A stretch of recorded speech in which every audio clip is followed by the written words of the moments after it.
Hello guys, welcome to the Creative Design Experience brought to you by the Cheeser and KNUST in collaboration with the Learners Club and Guard Academy. Today my name is Isaac Onuma and I'm a computer science student in KNUST. I'm here to bring you the continuation of color theory and typography. Last week we started with our session and we discussed color theory and we were doing a lot. Today we are coming to continue. If you are live, you are watching us, please kindly send us your name and your location. We'd like to connect with you guys, know who, those of you watching us want to hear from you. Please leave a chat, leave a comment in the chat session. Let us know where you are watching us from. Let us know your names. And please, some of you were complaining last week that you couldn't hear the sound. I hope today the sound is better now.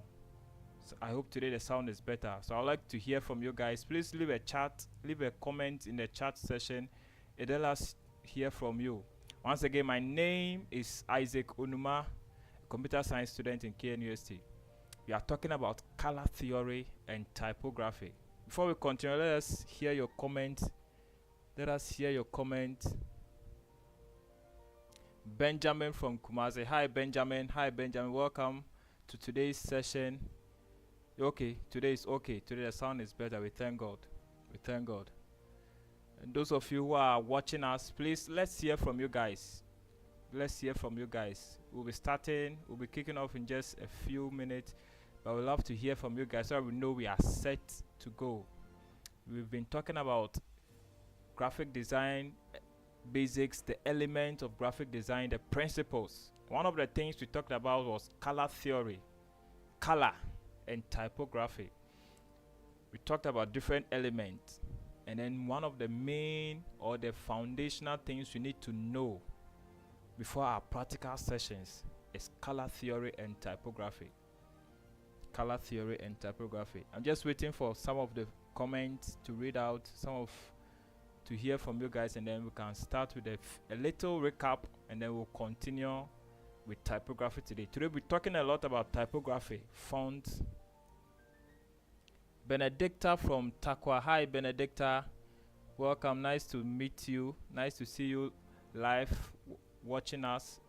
Where are you watching us from? From Takwa. Nice to meet you, Benedicta. Hello guys, please leave your comments, leave your comment in the chat session, and let us give you a shout out. Those of you like the fans, let us give you some shout out and then we'll continue. Color theory and typography. Today we have an interesting topic. And so color theory as we discussed last week, we talked about what color is. And so we looked at some basic terminologies, and then we saw what color basically means. And most of our apps that we'll be using, our applications that we'll be using, our tools that we'll be using, we'll see the name hue. And so we said color is also is most often referred to as hue, basically hue, and that is the visible spectrum of radiation reflected from an object. We all studied light in basic school, and we know that when light falls on objects, reflects, and when it's reflected to our eyes, we're able to see the object. The same way, when light falls on objects, the visible spectrum of radiation is reflected from the object into our eyes, and we are able to see the color of the object. So color is just the visible spectrum of radiation. Just as you see the long bar, the color hue on top of the screen, you see a different variations of colors, all the basic colors and the primary colors, all the color hues in one bar. This is what the visible spectrum of radiation reflected from an object. We also talked about color symbolism and color analogy. These are two modes of color that two meanings or two modes of color that we see. Some people use color symbolically, or or in some part of our culture, color has an abstract idea or a belief. So certain colors are associated with certain beliefs, and in this situation, color becomes something like a symbol. It represents an idea, a belief. Others also, in others also, for example, color may be what is based on observations and how we feel about colors. And so we talked about color analogy. So the two modes we talked about were color symbolism and color analogy. And we saw that color symbolism is where color is seen as a symbol to represent an idea or represent a belief.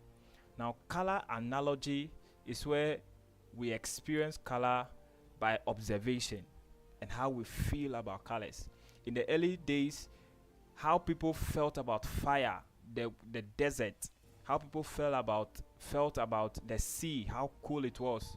And so when we experience color like the reds, the reds, the yellows, we associate warmth to these colors.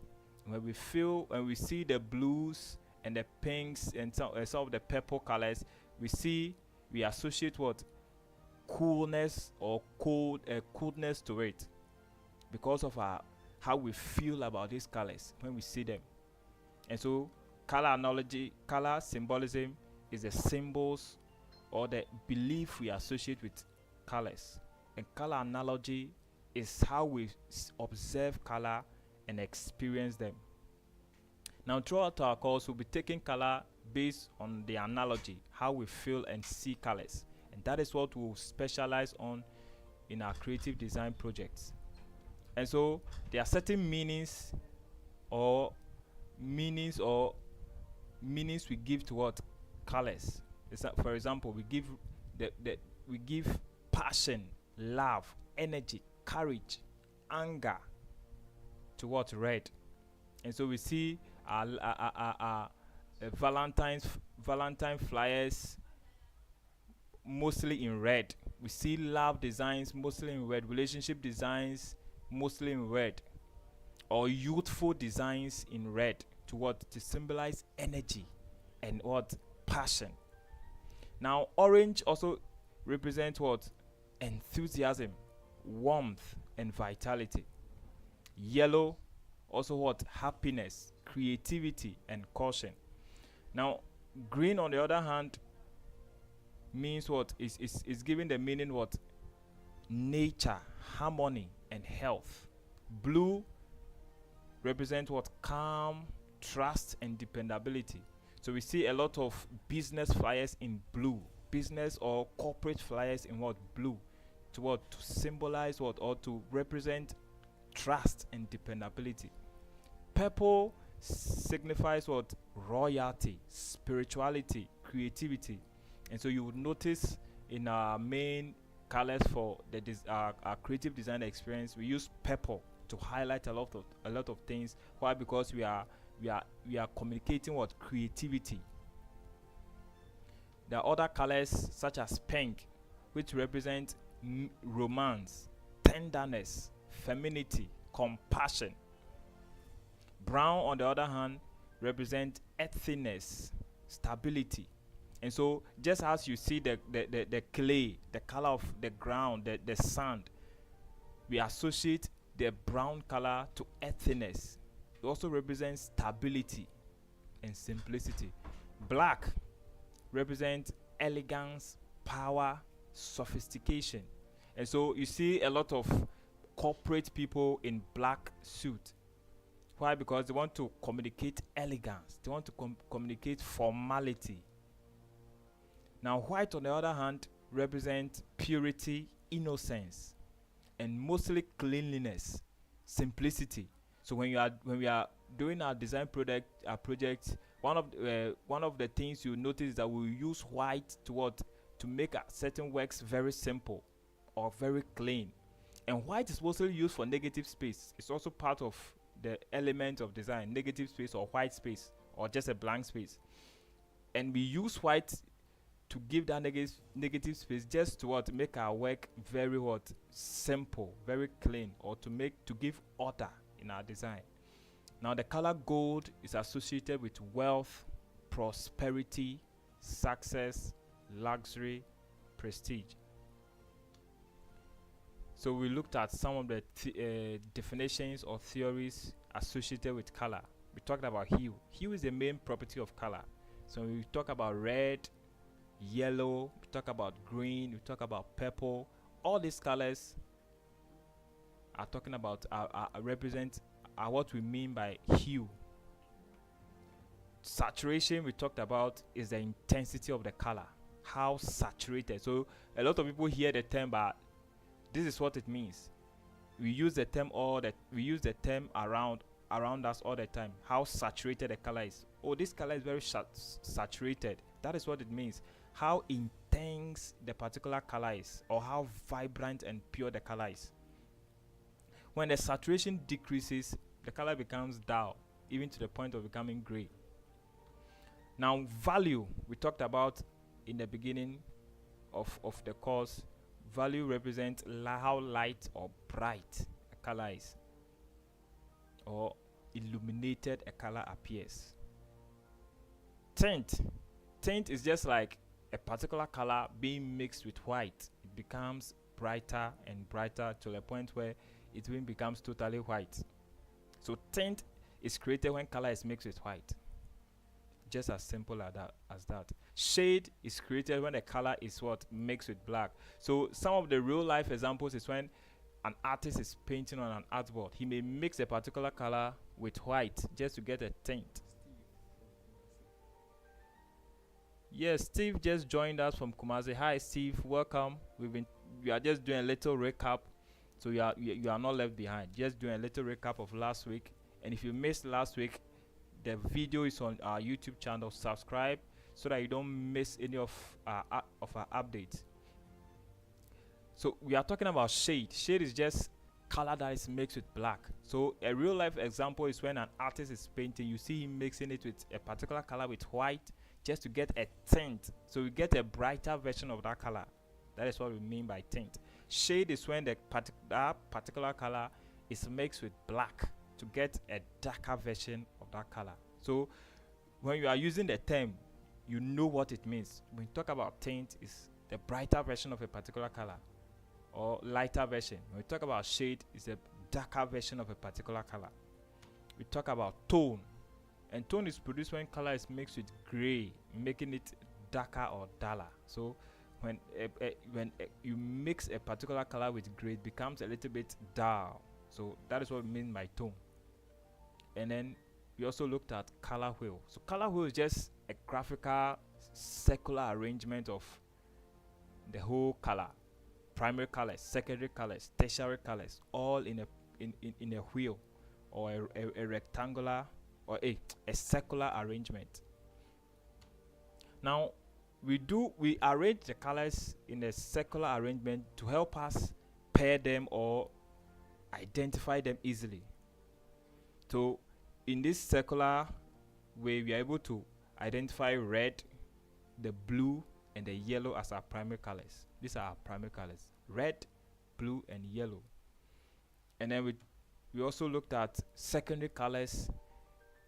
And secondary colors are just a mixture or mixing of two primary colors. When you mix two primary colors, you get what? Secondary colors. And some of the secondary colors we will see are purple, orange. So purple, when you mix a little bit of red and blue, you are getting what? Purple. Mix a little bit of red and blue, you are getting purple. You mix a little bit of red and yellow, you are getting what? Orange. You mix a little bit of blue and yellow, you are getting green. These are secondary colors, and there are a lot secondary colors, mixing of two primary colors. Now we can talk about tertiary colors, and these are created by mixing a primary color and a secondary color. So you can have purple, and then you mix it with a little bit red, it becomes a tertiary color. So it is not purple anymore, but it's like it has been added, another color has been added to it, so it becomes a tertiary color. So tertiary colors are just primary colors mixed with mixed with secondary colors. For example, marigold, yellow orange, just mix yellow and orange to get marigold. And then one particular color we see around is teal, blue green, magenta, mixing of red and purple. These are all tertiary colors. Now the same color wheel, we can group them into two, group all the colors into two, into warm colors and cool colors. So we see warm colors, they are vibrant, they feel very energetic. These are warm colors. So warm colors, they are very vibrant, they are energetic. These are warm colors. And then we can also look at cool colors. These are colors that are they are not too vibrant, but they are receding in their energy. You see, the energy the energy they add to your designs are receding, but they feel cool. But the warm colors have a very strong energy.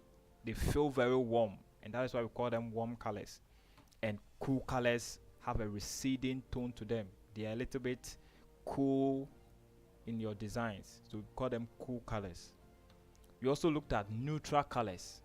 So neutral colors, we pair them with some of the warm colors or cool colors in our designs to get what? To get emphasis or to get negative space. We pair them. They easily pair well with our cool colors and our warm colors. So they are not too energetic like the warm colors or the cool colors, but they pair well with them. So sometimes you may be designing something, but you need these neutral colors such as white, beige, black, and even gray, just to highlight certain portions that are important or less important. Now we also talked about additive color. Now this is a principle that some of our softwares uses, or simply a technique that is using light to mix colors. So for example, when you're using Photoshop, you see that colors are not mixed like how a real life artist will be mixing paint colors to draw on his canvas. Here some of our tools such as Photoshop, it mixes colors by what? Adding light to it. So you're able to get all the spectrums of colors, all the different shades of colors, all the different tints of colors by mixing them with light. And that is additive color. It's a technique that uses light to mix colors. The more colors that are added to the mixture, the brighter it gets until it reaches white. And then there's a reverse of it, subtractive color. So for the additive color, this technique is used in our screens that we watch every day, our TVs, our monitors, our laptop screens. These devices use the additive color technique to show us color.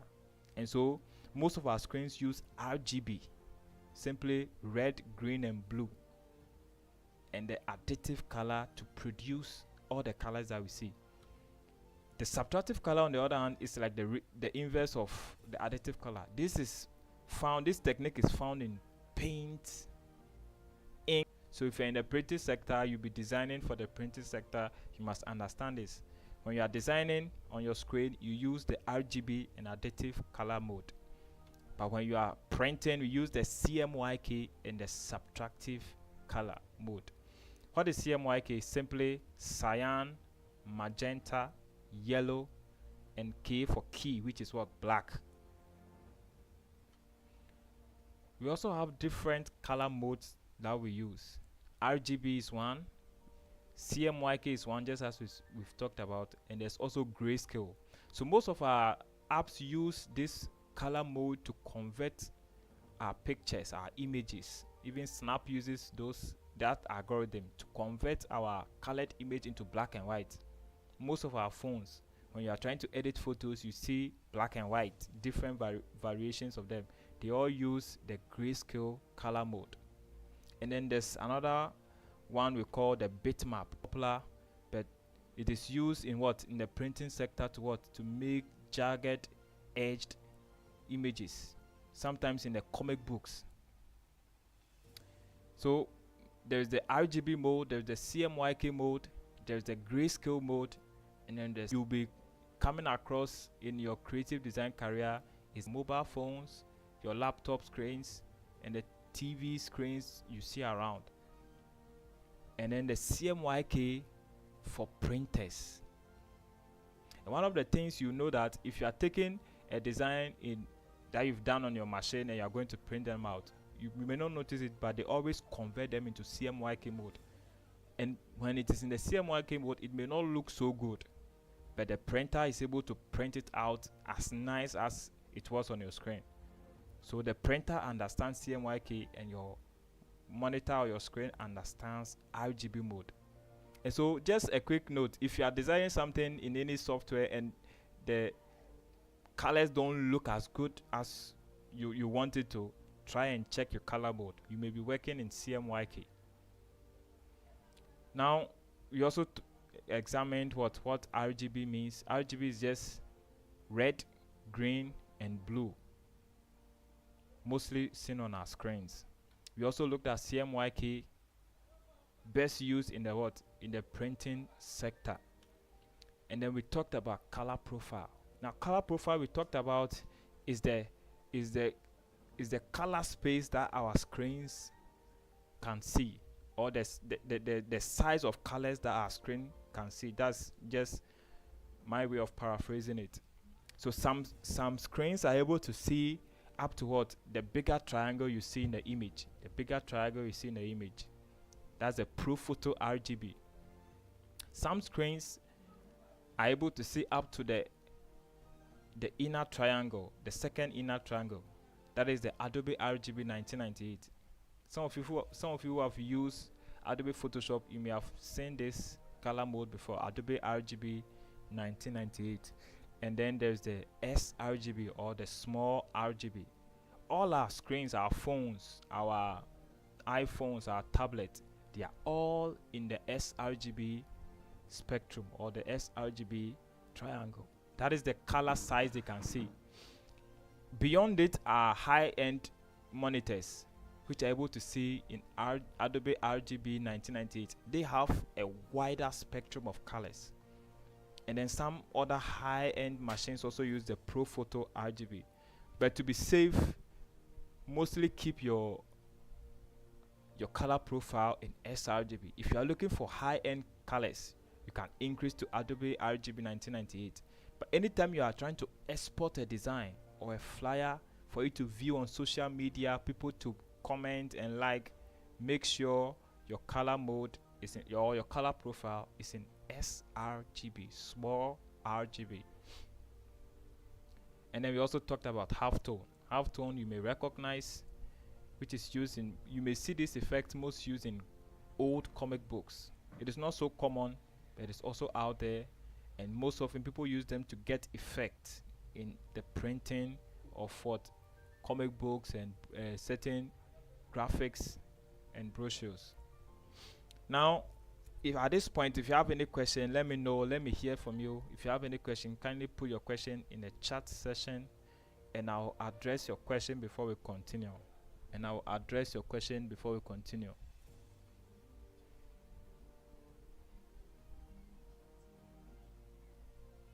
So if you have any question, kindly alert me in the chat session,